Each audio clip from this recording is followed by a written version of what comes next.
এই সেই ব্যক্তি যে কিনা যখন বিদ্যুৎ কন্ট্রোল করতে না পারে সেই সময় মানুষ তাদেরকে গালাগাল করে। সেই গালাগাল যাতে না করে মানুষকে সচেতন করতে এই সেই ব্যক্তি মানুষকে সচেতন করার জন্য ভিডিওর মাধ্যমে কিভাবে বিদ্যুৎ সরবরাহ করা হয় সারা বাংলাদেশে সেই বিষয়টি তুলে ধরেছিল। কি ছিল তার অপরাধ, কেন তার চাকরিটি খেয়ে নেওয়া হলো? একমাত্র এই কারণে তার চাকরিটি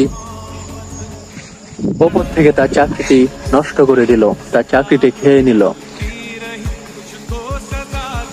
আমার তো মনে হয় তার এই বিষয়টি খুব ভালো নজরে দেখা উচিত ছিল এবং তাকে পুরস্কৃত করা উচিত ছিল, কারণ সে মানুষকে সচেতন করার চেষ্টা করেছিল যাতে মানুষ তাদেরকে অবিশ্বাস না করে, তাদের উপর ভরসা আস্থা রাখে। আস্থা যদি তাদের উপর না থাকে তবে মানুষ তারা কিভাবে কাজ করবে? তাদের উপর যাতে আস্থা থাকে, এই জন্যই তিনি ভিডিও বানিয়ে মানুষকে সচেতন করার চেষ্টা করছিল, যাতে মানুষ এই বিষয়গুলো জানতে পারে কিভাবে কারেন্ট সারা বাংলাদেশে সরবরাহ করে। একটি ইউনিটে অফ করলে আরেকটি ইউনিটে চালু করে। সেটা সময়ের কোনো ব্যাপার না, কখন করতে হবে একটা নির্দিষ্ট সময়, যখন যেখানে যেভাবে দরকার সেভাবে তারা সরবরাহ করেন। কিন্তু এই বিষয়টি সরবরাহ করতে গিয়ে মানুষ উল্টাটা ভেবে তার চাকরিটি তাকে সাসপেন্ড করা হলো।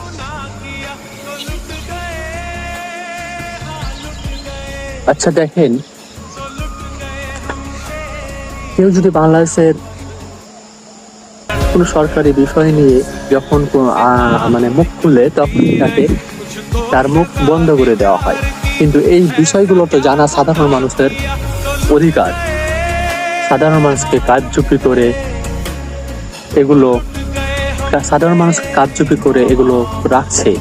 শুধু এটাই নয়, তিনি বিদ্যুৎ সরবরাহ ছাড়াও মিটারে কিভাবে বিল দেখতে হবে, কিভাবে ইউনিটটা কতখানি পড়ছে না পড়ছে, এই বিষয়গুলো সে তুলে ধরে। কিন্তু এই বিষয়গুলোর কারণে তার চাকরিটা খেয়ে নিবে, এটা সে বুঝতে পারেন। আমি তীব্র নিন্দা ও প্রতিবাদ জানাই, যাতে